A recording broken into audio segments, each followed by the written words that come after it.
Olá, colecionadores e seguidores do canal Coisa de Colecionador. Dando continuidade à nossa série de vídeos em que nós vamos colocar aqui em debate, num julgamento, os grandes heróis das histórias em quadrinhos, vamos abordar mais um desses grandes super-heróis que fazem a nossa imaginação, que tornam o nosso dia mais agradável, mais divertido, não é mesmo? Mesmo quem não é tão fã assim, acaba curtindo uma boa história, uma história bem feita de um desses famosos super-heróis, né? O que eu vou colocar em debate aqui é, digamos assim, o super-herói número 2. Não é número 2 na preferência, não é número 2 na qualidade, não é nada disso. É número 2 apenas porque ele surgiu depois do primeiro super-herói, que nós já colocamos aqui em julgamento, né? O Superman, né? Ou Super-Homem, para quem é da minha geração. Já colocamos o Super-Homem no banco dos réus, já polemizamos, né? Colocamos algumas controvérsias aqui a respeito do personagem e vamos agora falar aqui do segundo personagem apenas por uma questão cronológica. Eu até acho que esse super-herói tem mais fãs do que o Superman.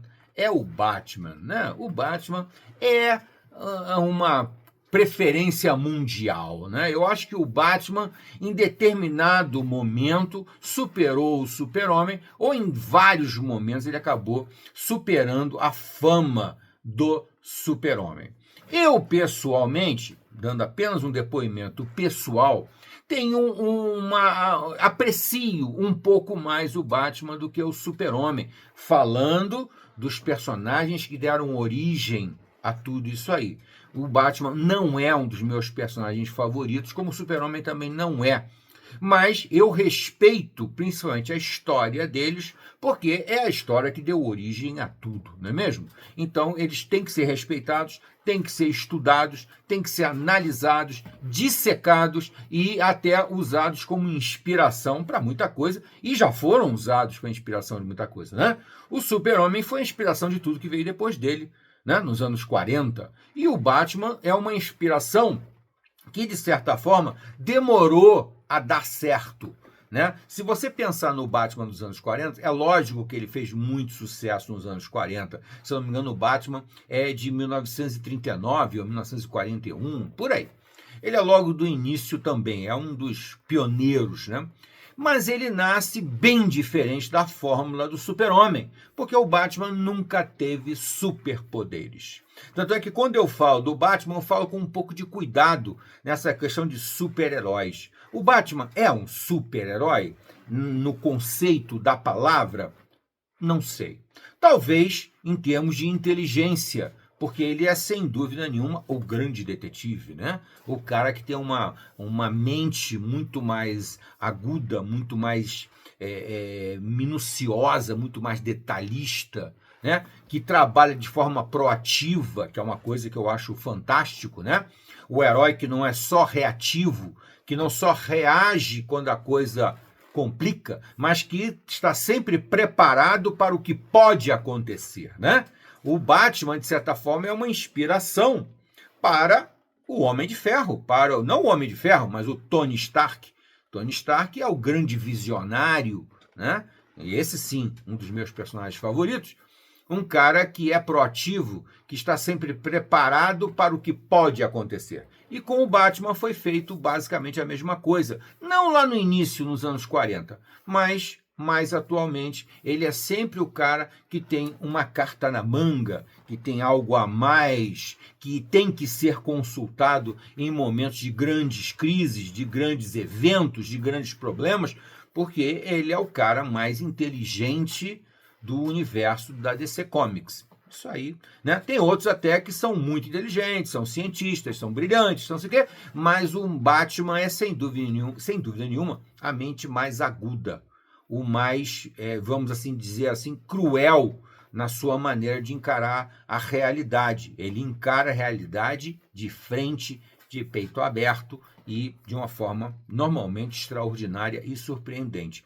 Ele tem sempre uma carta na manga. Mas o Batman não tem superpoderes. E lá nos anos 40, ele é um grande combatente do crime do dia a dia da população, né? Ele é aquele defensor urbano, que aliás é uma coisa que eu adoro também. Aí, mais uma vez, depoimento pessoal. Um dos meus personagens favoritos, além do que eu já citei, o Homem de Ferro, é o Demolidor, que é um clássico guardião urbano, um cara que está ali no dia a dia enfrentando a criminalidade, a maldade, para proteger as pessoas. E o Batman, nos anos 40, era essencialmente isso. Um grande combatente do crime urbano, do dia a dia, das pessoas mais simples, o defensor dos fracos e oprimidos, né? O Batman era isso daí. E não tinha superpoderes, daí deram a ele aquele famoso cinto de utilidade, né? Essas táticas de combate, de luta, que muito disso é a inspiração do Demolidor, né, gente? Venhamos e convenhamos. Eu não sei se o Stan Lee se inspirou no Batman para criar o Demolidor, mas é muito próximo, né? É uma coisa muito próxima. Só que o Batman sempre foi muito mais tecnológico. O Batman cresce dos anos 40 para os anos 60 como aquele cara que tem sempre uma arma especial, um treco qualquer, né? Um equipamento sensacional, maravilhoso, que vai combater o crime na hora certa e ele não precisa improvisar, ele já tem alguma coisa pronta. Essa era a genialidade do Batman já nos anos 60. Muito bem, acima de tudo, o Batman que domina os anos 60 e os anos 70 nos quadrinhos, é um Batman que, além de ser extremamente inteligente, que ter um arsenal de equipamentos para quase todas as situações, né? Ele, acima de tudo, é um grande atleta, é um grande... É um cara ágil, é um cara rápido, é um cara que luta como muito poucos, né? Que luta quase todos os tipos de artes marciais, né? Ele é isso daí, né? O grande Batman do Neil Adams, quem lembra das histórias de quadrinhos dos anos 70 e do traço maravilhoso do artista Neil Adams, vai entender o que eu estou falando, né? Ele não carece de grande proteção física, porque ele é um atleta de uma agilidade extraordinária que é capaz de desviar de qualquer agressão, de qualquer ferimento e tal, mas mesmo assim, logicamente, ele é humano, então ele sofre um pouco. Esse é um grande momento do Batman. O Batman que eu nasci e convivi é basicamente esse Batman, extremamente ágil, extremamente capaz de fazer coisas incríveis numa cidade, né? Ele domina a cidade é o ambiente do Batman, né? Paredes, muros, prédios, janelas, mastros e postes, aquilo tudo é o universo do Batman. O Batman é o grande herói urbano, exatamente como o Demolidor depois também seria. Muito bem, acontece que quando o Batman vai para o cinema, aí o cinema nunca conseguiu, na minha opinião, mais do que sincero, atingir exatamente, representar aquele Batman do Neil Adams, do Jim Aparo, outro grande artista que desenhou o Batman também há muito tempo, o Jim Aparo. Sempre um Batman alongado, um Batman atlético, um Batman de Olimpíadas, sabe? Aquele atleta olímpico. É o Batman do Neil Adams, do Jim Aparo, né? Que tinha lá os seus truques, as suas capacidades especiais, seus equipamentos extraordinários, mas, acima de tudo, era um grande atleta. Quando o cinema tenta transportar o Batman para a grande tela, desde o primeiríssimo filme, se eu não me engano, em 79, né? Em 1979, o Batman ganha uma armadura. O primeiríssimo Batman do cinema já ganha uma armadura. E depois nunca mais conseguiram enxergar o Batman se não fosse com aquela porra daquela armadura. Cada vez o Batman se torna mais um personagem rígido, duro. Pode notar todos os Batmans da sequência de 79 em diante, toda aquela sequência de 79, aqueles primeiros 4 Batman, mais ou menos, mesmo o Batman que muita gente adora, que é o da Christopher Nolan, eu pessoalmente não gosto muito, exatamente porque nenhum deles conseguiu botar o Batman do jeito que eu sempre enxerguei, como um grande atleta, como um cara extremamente ágil, extremamente rápido, né? Que a roupa para ele é meramente uma forma de intimidar a maldade, de intimidar o crime. Aquela fantasia de morcego, aquela capa que parece que não tem fim, né? Aquela capa sem limites, aquelas orelhas, aquela coisa toda dele, muito mais performática do que efetiva. Aquilo nunca foi uma proteção para o Batman dos anos 70, ou mesmo dos anos 60. Não, aquilo era apenas uma fantasia para intimidar o criminoso. O criminoso tinha medo quando via aquela silhueta de morcego. Mas aquilo não representava uma defesa dele. A defesa dele era ele. Era a capacidade extraordinária, o domínio que ele tinha sobre o corpo dele. E essa ideia, nos quadrinhos, ela nunca desapareceu. O Batman dos quadrinhos não é um sujeito de armadura. Apesar de terem tentado botar um pouco disso lá nos anos 90, né? O Jim Lee e outros tentaram botar um pouco da armadura, mas nunca pegou. Agora, no cinema, não. No cinema, aquela maldita armadura acompanhou em todos os Batmans que se seguiram ao primeiro Batman lá de 79.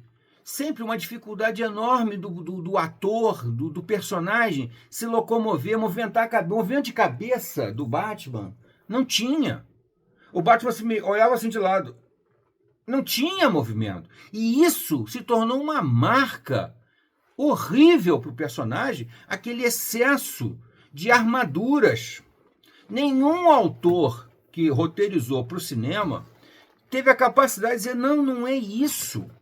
Não é isso. Isso não é o Batman. Eu me lembro quando eu assisti o longa-metragem, O Corvo, o primeiro Corvo, eu não vou lembrar a data dele agora, que é 92 ou 93, por aí. Quando eu vi o Brandon Lee que vive o primeiro Corvo, filho do Bruce Lee, que infelizmente faleceu nas filmagens, né? Uma coisa assim muito trágica. O Brandon Lee pulando pelos prédios, né? Com aquela capacidade que o Corvo concedeu para ele, aquela entidade mística que é o Corvo, e ele, né, volta à vida, e ele é um acróbata, ele é um sujeito que é capaz de se mover de uma maneira extraordinariamente rápida, ágil, poderosa. Quando eu vi o Brandon Lee, o Corvo, fazendo isso, o personagem fazendo, eu disse, nossa, esse é o Batman que eu queria ver. Era esse o Batman que eu queria ver. Essa era a essência do Batman. O cara que domina a cidade, que a cidade é o habitat natural dele. Ele não está ali desconfortável dentro de uma armadura que mais parece o Homem de Ferro. Infelizmente, o Batman do cinema sempre foi meio contaminado pela ideia do Homem de Ferro, do milionário Tony Stark, porque o Bruce Wayne também é milionário. Não é nada disso. O Batman tem outra personalidade. A personalidade do Batman é essa. É o grande atleta da cidade. É o Demolidor. Quando eu vi o Demolidor fazendo a mesma coisa no início dos anos 2000, 2003, se eu não me engano, eu disse, nossa, esse é o Batman. O Demolidor tem muito do Batman, na essência, no combatente urbano. Eu não estou falando nos poderes, nem no visual, apesar de que o visual, né, o conceito é mais ou menos o mesmo, né? O Demolidor é um diabo para intimidar os vilões. O Batman é um morcego para intimidar os vilões, para conter a maldade. Nesse ponto, os dois têm uma semelhança muito grande. Mas, de resto, o que acontece é que são dois grandes atletas, são dois grandes lutadores. São dois caras que dominam, né, as artes marciais, têm um domínio sobre o próprio corpo extraordinário, único, que nenhum outro super-herói tem. Batman e o Demolidor. E esse Batman, que eu imagino, que eu sempre imaginei, ainda não apareceu no cinema, ou em série de televisão, ou onde quer que fosse. Ele só fica preso àquela ideia do milionário que constrói coisas incríveis, sensacionais, quando não é essa a essência do Batman. O Batman tem duas grandes essências: a inteligência extraordinária, acima de qualquer outra, e a agilidade, a capacidade de domínio do próprio corpo. Essa é a grande falha, na minha opinião, do Batman que nós vemos nos cinemas. Desde sempre. Sempre. Nenhum Batman na história do cinema foi ágil, rápido, acrobático. Nunca foi. É uma pena isso, porque esse é o grande problema. De resto, o personagem mantém o máximo daquelas características originais, que é a inteligência superior, a capacidade de antever os fatos, né? De ser um grande visionário, e uma criatura muito sombria, uma criatura muito realmente das sombras, que atemoriza a maldade muito antes de aparecer. Se a sombra do morcego aparecer na janela, o bandido já desiste de fazer o que tinha que fazer. E pode ser só uma sombra de um morcego mesmo. Mas a ideia do personagem, basicamente, é a intimidação. O Batman trabalha muito mais no psicológico da maldade, no psicológico do criminoso, do medo que o criminoso tem da aparição dele, do que propriamente das atitudes dele. Mas é um personagem ótimo de trabalhar, porque é um personagem extremamente humano. Tem praticamente todas as deficiências, as carências, as falhas, as fragilidades que todos nós temos. Por isso, dos anos 40, onde os personagens eram quase que perfeitos o tempo todo, todos incríveis e maravilhosos, sensacionais, o Batman era um dos mais interessantes, se não for o mais interessante, por causa dessa coisa dessa humanidade que ele nunca perdeu. Ele continua sendo, apesar de ter tomado vultos muito maiores do que ele mesmo, né? Ele se tornou um personagem incrível, ele ainda permanece sendo um ser humano, com todas as nossas fragilidades, carências, falhas, erros, que é muito bom de trabalhar. Diferente do Superman, que é difícil de trabalhar exatamente por causa da divindade, praticamente, que o Super-Homem é. Tá bom, gente? Fica aqui mais esse debatezinho legal, esse julgamento de um personagem. Eu procurei botar aqui todas as minhas visões a respeito do Batman e peço a vocês que nos comentários coloquem as suas opiniões. Isso é fundamental pra gente. Chegou até aqui? Deixa o seu gostei, não gostei, faz parte da brincadeira, se inscreva no canal e até a próxima.